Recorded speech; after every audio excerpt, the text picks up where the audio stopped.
ଦଶମ ଶ୍ରେଣୀ ସାହିତ୍ୟ ସର୍ବଂ ସହା ମାଟି, ଯାହାର କବି ହେଲେ ବିଦ୍ୟୁତ୍ ପ୍ରଭା ଦେବୀ। ଆସ ଆଜି ଆମେ ଏହି ପାଠର ପ୍ରଶ୍ନ ଉତ୍ତର ଆଲୋଚନା କରିବା। 1 ନମ୍ବର ଦେଖ, ବନ୍ଧନୀ ମଧ୍ୟରୁ ଉପଯୁକ୍ତ ଶବ୍ଦ ବାଛି ଶୂନ୍ୟସ୍ଥାନ ପୂରଣ କର। ପରେ ଅଛି ଦେହ ସିନା ତୋର ପାହାଡ଼ ପଥର ଡେସ୍କ ପତର ପ୍ରାଣ। ତ ଏଇଟା ହେଇଯିବ ଦେହ ସିନା ତୋର ପାହାଡ଼ ପଥର କଅଁଳ ପତର ପ୍ରାଣ। ଖ ନମ୍ବର, ତୋହରି ଅନ୍ତର ଆଦେଶ ବେଳେ ମୁଁ ଘୋଷି ତୋର ଡେସ୍କ। ତ ଏହାର ମଧ୍ୟ 3ଟି ଅପସନ୍ ଅଛି। ସଠିକ୍ ଉତ୍ତର ହେବ ମହାଯଶ। ଗ ନମ୍ବର, କେଉଁଠି ହଜିଛି ଖୋଜି ଦେ ମୋର ଡେସ୍କର ଚାବିକାଠି। ଚେତନାର ଚାବିକାଠି। ଉତ୍ତର ହେବ ଚେତନାର ଚାବିକାଠି।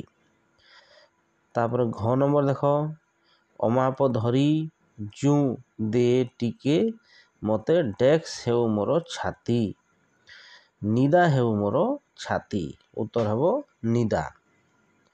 2 ନମ୍ବର, ବିପରୀତାର୍ଥ ବୋଧକ ଶବ୍ଦ ଲେଖ। ତ ଜନ୍ମର ହେବ ମୃତ୍ୟୁ, ଦୁଃଖର ହେବ ସୁଖ, ଦୋଷର ନିର୍ଦ୍ଦୋଷ, ନିଦାର ହେବ ଫମ୍ପା, ଧୀର ଚଞ୍ଚଳ, ଅମାପର ହେବ ମାପ, କଅଁଳର ହେବ କର୍କଶ, ଆଉ ସ୍ନେହର ହେବ ଘୃଣା। 3 ନମ୍ବର, ନିମ୍ନଲିଖିତ ଶବ୍ଦ ଗୁଡ଼ିକର 2ଟି ଲେଖାଏଁ ପ୍ରତିଶବ୍ଦ ଲେଖ। ତ ମା, ମାର ହେବ ଜନନୀ ମାତା। ଦେହ, ଦେହର ହେବ ଶରୀର, ଆଉ ଗୋଟେ ହେବ ତନୁ। ଜଳ, ଜଳର ହେବ ପାଣି, ଆଉ ଗୋଟେ ହେବ ପୟ। ପବନ, ପବନର 2ଟି ପ୍ରତିଶବ୍ଦ ହେବ ବାୟୁ, ଅନିଳ। ବୁକୁ, ଛାତି, ଆଉ ଗୋଟେ ହେବ ବକ୍ଷ। ଆଉ ପାଦର ହେବ ଚରଣ ଆଉ ଗୋଡ଼। 4 ନମ୍ବର, ନିମ୍ନଲିଖିତ ଶବ୍ଦମାନଙ୍କର ଗଦ୍ୟ ରୂପ ଲେଖ। ସ୍ନେହ ସ୍ନେହ, ମୁକତି ମୁକ୍ତି, ଶକତି ଶକ୍ତି, ତୃପତି ତୃପ୍ତି, ସରଗ ସ୍ୱର୍ଗ, ଆଉ ସପନର ହେବ ସ୍ୱପ୍ନ। 5 ନମ୍ବର, ନିମ୍ନଲିଖିତ ଶବ୍ଦମାନଙ୍କୁ ସାର୍ଥକ ବାକ୍ୟରେ ବ୍ୟବହାର କର। ତ ବାକ୍ୟ ଗଠନ ହେବ। ଅମାପ, ଲେଖିବ ସ୍ୱର୍ଣ୍ଣମୟୀ ବସୁଧା ଅମାପ ସମ୍ପଦର ଅଧିକାରିଣୀ। ଅଳି, ମା ଭଳି କେହି ସନ୍ତାନର ଅଳିକୁ ସହ୍ୟ କରିପାରେ ନାହିଁ। ସେପରି ଜୟଗାନ, ଏହାକୁ ବାକ୍ୟ ଗଠନ କଲେ ହେବ ଭକ୍ତ ସର୍ବଦା ଭଗବାନଙ୍କର ଜୟଗାନ କରେ। ଚେତନା, ମନୁଷ୍ୟ ଦିବ୍ୟ ଚେତନାର ଅଧିକାରୀ। ଆଘାତ, ଆଘାତର ଲେଖିବ କାହାରି ମନରେ ଆଘାତ ଦେବା ଉଚିତ ନୁହେଁ। 6 ନମ୍ବର ଦେଖ, କବି କାହାକୁ ସର୍ବସହନୀ ବୋଲି କହିଛନ୍ତି। ତ କବି ବସୁନ୍ଧରାକୁ ସର୍ବସହନୀ ବୋଲି କହିଛନ୍ତି। 7 ନମ୍ବର, କେଉଁଠାରୁ ଆମେ ଶକ୍ତି ଓ ତୃପ୍ତି ପାଉ ବୋଲି କବି କହିଛନ୍ତି। ତ ଗଛଲତାର ଫଳରୁ ଆମେ ଶକ୍ତି ଓ ତୃପ୍ତି ପାଉ ବୋଲି କବି କହିଛନ୍ତି। 8 ନମ୍ବର, ଆମ ମନ ସୁଖ ଲାଗି ହସ କଥା କେଉଁଠାରେ ଭରି ରହିଛି। ତ ଆମ ମନ ସୁଖ ଲାଗି ନଈ ସମୁଦ୍ରରେ ହସ କଥା ଭରି ରହିଛି। 9 ନମ୍ବର, କବି କାହାକୁ ମା ବୋଲି କହିଛନ୍ତି। ତ କବି ଏଠାରେ ବସୁନ୍ଧରାକୁ ମା ବୋଲି କହିଛନ୍ତି। 10 ନମ୍ବର ଦେଖ, ମାଟି ଚେରମୂଳ ଗଛଲତା ସାଇତି ରଖିବା ପଛରେ କି ଉଦ୍ଦେଶ୍ୟ ଅଛି। ତ ଲେଖିବ ମାଟି ଚେରମୂଳ ଗଛଲତା ସାଇତି ରଖିବା ପଛରେ ଦେହ ସୁଖ ଅଛି। 11 ନମ୍ବର, ସ୍ୱର୍ଗଠାରୁ ମାଟିର ଆକର୍ଷଣ କବିଙ୍କ ପାଇଁ ଅଧିକ, ଏହା କବିତାର କେଉଁ ପଦରୁ ଜଣାଯାଏ ଲେଖ। ତ ସେ କବିତା ଲେଖିବ ବୁକୁ ମୋ ଫୁଲାଏ ଆଖି ମୋ ଭୁଲାଏ, ତୋ ବଣ ପକ୍ଷୀର ଡାକ, ସରଗ ଡାକିଲେ ମନ ବଳେ ନାହିଁ, ଛାଡ଼ିବାକୁ ତୋର କାଖ। 12 ନମ୍ବର, କେଉଁ କର୍ମ ହେତୁ କବି ଏ ଦେଶକୁ ବୁଲିବାକୁ ଆସିଛନ୍ତି। ତ ଅନେକ ତପ କର୍ମ ହେତୁ କବି ଏ ଦେଶକୁ ବୁଲିବାକୁ ଆସିଛନ୍ତି।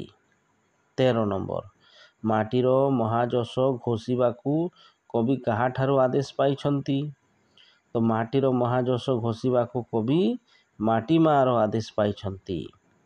14 ନମ୍ବର, ମାଟିର ମା ଆମ ଦୋଷକୁ କାହିଁକି କ୍ଷମା କରିଛି?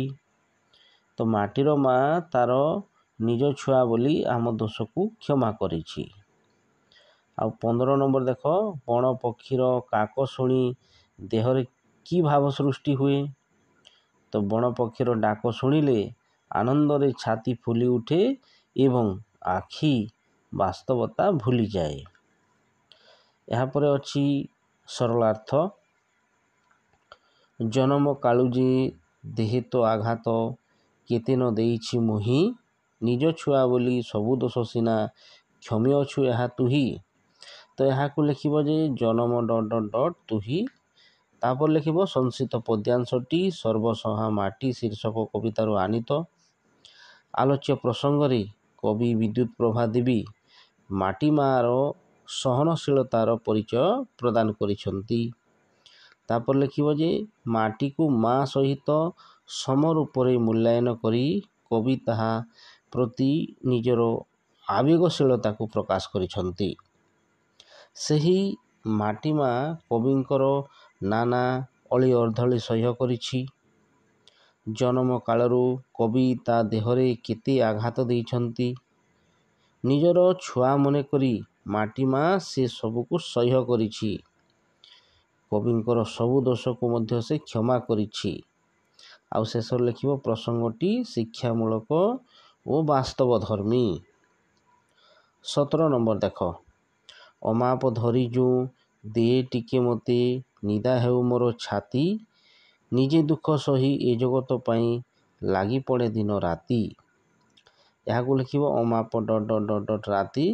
ତାପରେ ଲେଖିବ ସଂସ୍କୃତ ପଦ୍ୟାଂଶଟି ସର୍ବଂସହା ମାଟି ଶୀର୍ଷକ କବିତାରୁ ଆନିତ।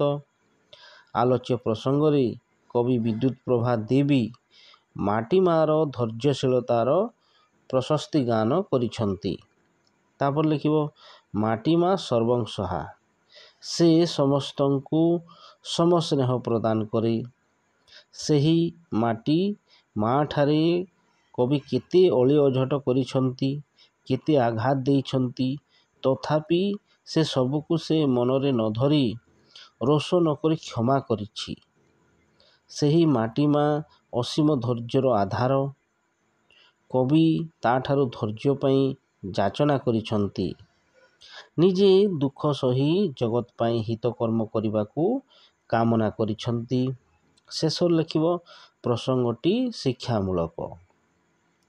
ଆଉ ଗୋଟେ ସରଳାର୍ଥ ଅଛି 18 ନମ୍ବର ଦେଖ, ତୋର ମୁକତିରି ମୋର ମୁକତି ମା, ତୋର ହସେ ମୋର ହସ, ତୋହରି ଅନ୍ତର ଆଦେଶ ତଳେ ମୁଁ ଘୋଷି ତୋର ମହାଯଶ। ତ ଏଇଟାକୁ ଲେଖିବ ତୋର ... ମହାଯଶ। ତାପରେ ଲେଖିବ ଯେ ସଂସ୍କୃତ ପଦ୍ୟାଂଶଟି ସର୍ବଂସହା ମାଟି ଶୀର୍ଷକ କବିତାରୁ ଆନିତ। ଆଲୋଚ୍ୟ ପ୍ରସଙ୍ଗରେ କବି ବିଦ୍ୟୁତ୍ ପ୍ରଭା ଦେବୀ ମାଟି ମା ପ୍ରତି ନିଜର ବଶମ୍ବତା ପ୍ରକାଶ କରିଛନ୍ତି। ମାଟି ମା ମମତାମୟୀ, ସେ ସର୍ବଂସହା, ସେ ସମସ୍ତଙ୍କ ପ୍ରତି ସମାନ ଭାବରେ ସ୍ନେହ ପ୍ରଦାନ କରେ। କବି ସେହି ମାଟି ମା ପ୍ରତି ନିଜର କୃତଜ୍ଞତା ଜ୍ଞାପନ କରିଛନ୍ତି। ତାହାରି ମୁକତିରେ ନିଜର ମୁକତି ଓ ତାହାରି ହସରେ ନିଜର ହସ ସମ୍ଭବ ବୋଲି କହିଛନ୍ତି।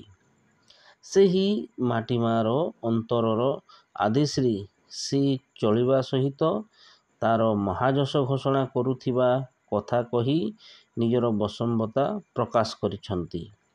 ଆଉ ଶେଷରେ ଲେଖିବ ପ୍ରସଙ୍ଗଟି ଆବେଗ ଧର୍ମୀ। ତ ଏହିପରି ଭାବରେ ସବୁ ପ୍ରଶ୍ନର ଉତ୍ତର ଲେଖିବ। ଧନ୍ୟବାଦ।